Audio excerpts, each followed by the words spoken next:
Hello everyone, welcome to the Art of Blessing channel. My name is Adrian. In this channel, we will be answering questions that is being posted by you to us. And for this week, our question is, how do I know if a deceased loved one's soul has crossed over even after rituals being done? Well, in this case, there are three main reasons. One being they have unfinished business. The second one being they miss their loved one and their loved one miss them. Third, being the most common one, is they do not have enough credits to cross over. Well, at this point, people will be telling me such as, well, Adrian, my loved one has already left a will, so what's the unfinished business? We have already said our goodbyes. Why is the soul still around? And well, we have done all the rituals and the prayers, and we have burned enough incense to give the credits, or so-called credits, to our loved ones. And why is the soul still hanging around in our plane, probably in our home? Well, to answer this, the first one especially, it is the human being that's left you the will and not the soul. Whatever that's left over when we die, the soul is composed of all the emotional energies that we have. So things like remorse, regrets, guilt, anger, hatred, all these are strong energies that is being accumulated in the soul. Unless your entire soul is already released, let go, and it's filled with love, compassion, and kindness before you die, then yes, then the soul has no regrets, remorse, anger, hatred, and the soul can easily cross over. Now, for the second part, you said that you have already said all your goodbyes during the funeral or during the deathbeds.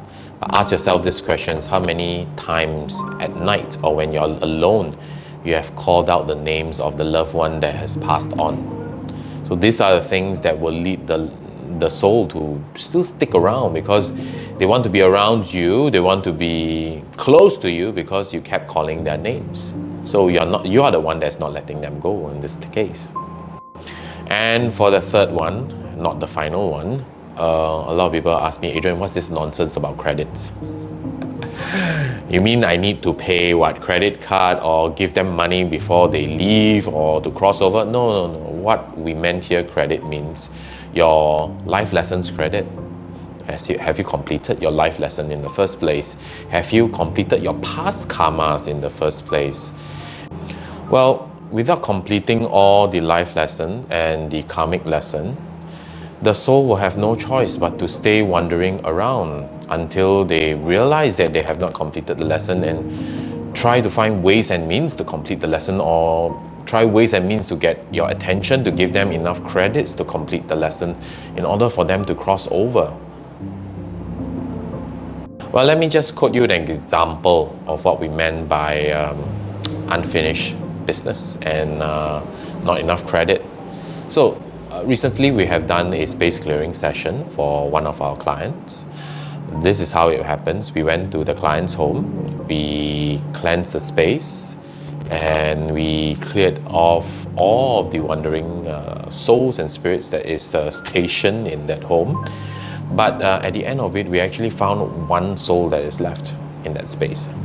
Well, after much communication with the soul, we found out that the soul belongs to our client's father.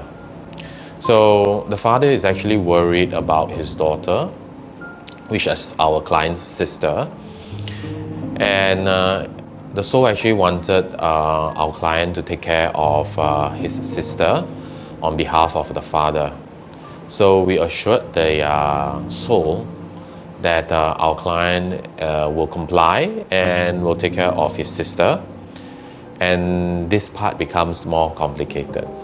Although the unfinished business is already been settled, the soul, who has been wandering on earth for the past 20 years, would have lack of energy. And the worst thing is the soul hasn't completed his life lesson yet. Now, understanding that the client's dad doesn't have enough energetic credit crossover because he has been staying here for the past 20 years, and of course he has not even completed his life lesson. So we did a soul sending ritual for the client's dad, and we actually witnessed the soul crossed over. So then later on, about a few weeks later, we actually gave the client a call and asked how is he feeling, does he feel any presence of entities and stuff like that. He actually told us that they actually felt so much better. And the best part is they don't feel a sense of lingering of their late father anymore. So to conclude everything, it is always important to have a proper soul sending ritual to be done so that the deceased soul can properly cross over. And of course, to advise everybody who is living, who is still alive, just make sure that you do not hold so much emotional energies.